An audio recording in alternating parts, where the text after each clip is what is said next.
Hey guys, welcome back to the channel.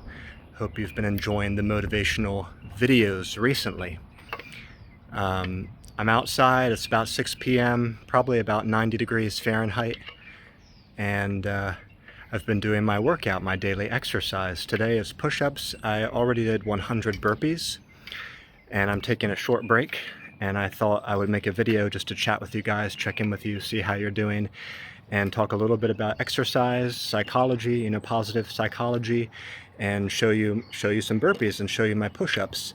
So these are my push-up grips, and they're good for me. They're good for, I think, several reasons, but they're good for me because my wrists get a little bit of pain from all the push-ups that I've done with my wrist bent like that.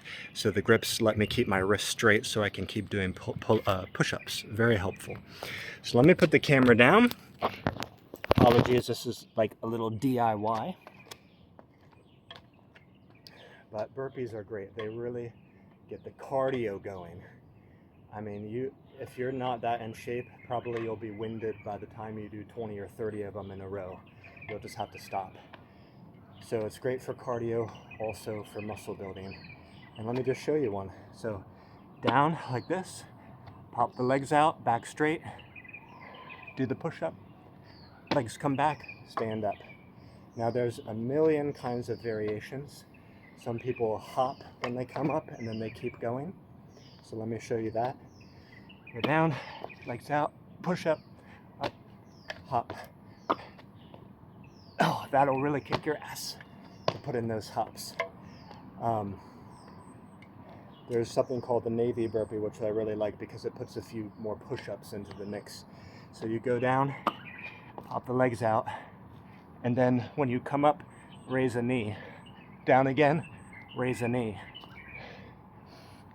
And then come up. I can't remember how many people tend to do with that, but it's good to get a few extra push-ups in while you're down there. You can wear a weighted vest when you do these, which I have done. That makes it harder. It's harder to do the push-up, harder to stand up when you've got 5, 10, 15, maybe even 20 pounds weight vest. Could be good. Let me show you them from the side. Here we go. Down, kick the legs out, do the push-up, bring the legs back, stand up. Let me do some with the jumps in there.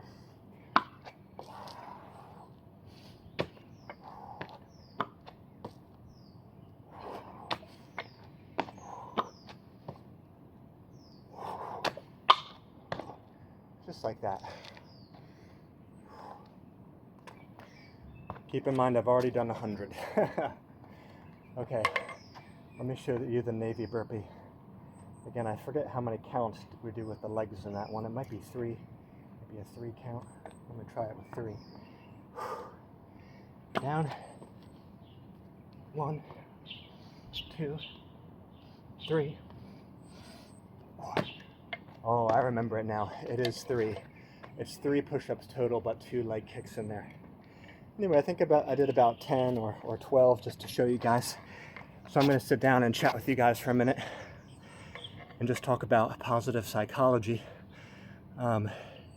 First of all, I think daily exercise has been super important for laying a strong foundation of my positive psychology. It's sort of, it buoys me on most days and makes me feel up. And then on days when I'm feeling down, it's kind of like a safety net. I'm not going to fall too far down because my habit is such on automatic that even if I'm having kind of a down day, low energy, and maybe even feeling a little bit, just kind of sad or doubtful about things, or maybe anxious about the world or the news, I know I'm going to be going outside for that jog or those push-ups or those barbell curls. Most recently, in the recent weeks, there's been a lot of jogging. But I don't really have to think about choosing to do that because I've built up that habit for so long. So even if I'm having a down day, I know I'm going to get out there.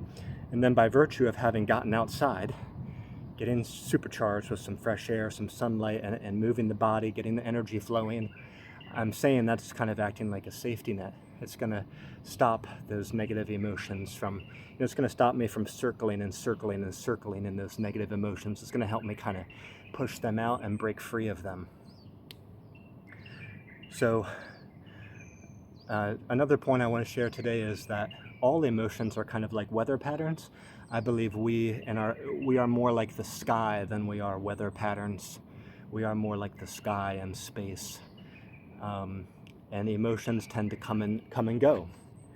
Some emotions are kind of like patterns. They recur, and they come so often and they run so deep, because it has to do with our experience of life, where we come from, what we've grown up in, what our family is like, what our neighborhood's like. That can keep certain emotions coming again and again and again, and being really strong and pervasive in your system. So that's one reason why we have them. And they can be difficult to deal with, but truly they're all just like weather patterns. They do come and go. So sometimes, I've had enough life experiences by now to know that most emotions will pass and another one will come. It could be a matter of days. With me, usually it's not more than a few days.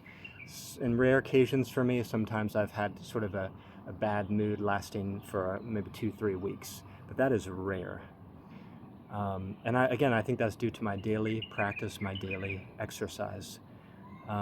With you, if you become more self-aware, more observant of yourself, you're going to realize how and when these emotions come and for how long they stay. Even happiness and pleasure, that is a kind of emotion to me which is also one that comes and goes. Most days, I would say I have a steady stream of sort of like joy or meaning, which comes from a blend of hard work and planning and self-reflection, a lot of daily habits that I run, which keep me stable. And not exactly feeling like happy or ecstatic, because some people always chase those feelings, right? And that's why they get into trouble. They always want to feel happy. They always want to feel that life is pleasurable. They want to avoid problems, hard work, pain. I don't necessarily want to avoid those things. I want to use those things to get tougher and get stronger. So I prefer to be stable and productive day after day after day after day. Actually, too much happy, pleasureful stuff makes me feel, in a strange way, a little bit sick or let down. And I'm desiring to get back to my daily program and my effortful, intentional work. So one thing I do know is this: emotions do come and go. So sometimes you can just wait them out and observe them, and treat yourself kindly. Give yourself a little extra rest, maybe, if you're feeling down, and just wait for it to pass, and you're going to see another one's coming, right? But another tactic I have for you is that sometimes you have to take action. Sometimes that cycles of those negative emotions, they're never going to pass if you just sit around and you keep thinking about them, talking about them with others, complaining, vegging indoors. It's going to be hard to escape from that. It's going to be hard to break out from that. So sometimes the way out of negative, anxious energy and emotion is to take positive actions. Get outdoors, go for a walk, do some exercise, meet a friend for a good conversation and a walk. Check your diet, make sure you're eating healthy. Do something for somebody else. When you're feeling down, sometimes it's a tremendous amount of help to yourself to know that you're still strong enough to help somebody out who's maybe much younger than you, or more vulnerable than you, or someone who's hurting even more than you. And then you realize, even when I'm feeling down, I can be of service and add value. That sort of action and self-talk makes you feeling stronger. So help somebody else out. Give them what you wish you were receiving from the world, right? I hope these tips have helped you today. And I guess I'll leave it at that. But I hope you get out and do some exercise. Remember this, coming back to the exercise thing, don't compare yourself to others. Don't compare yourself to my level or anyone around you, their level, because that might stop you from starting. The most important tip I can give you about exercise is this: it matters most that you do it right now, today, without any judgment or comparison. Don't think about tomorrow. Don't think about weeks later or months later. Just do it right now for today's sake. And yes, it's going to be challenging and uncomfortable if you're not fit and you've never done exercise for a long time. But even after you've gotten into the habit, still keep that beginner psychology, that tip I'm telling you. You do it for right now, today, for how it makes you feel and for how other people respond to it. Don't think about what it's going to give to you tomorrow, or don't think about trying to become better than others through it. Stop making the excuses, get outside, start banging out those burpees.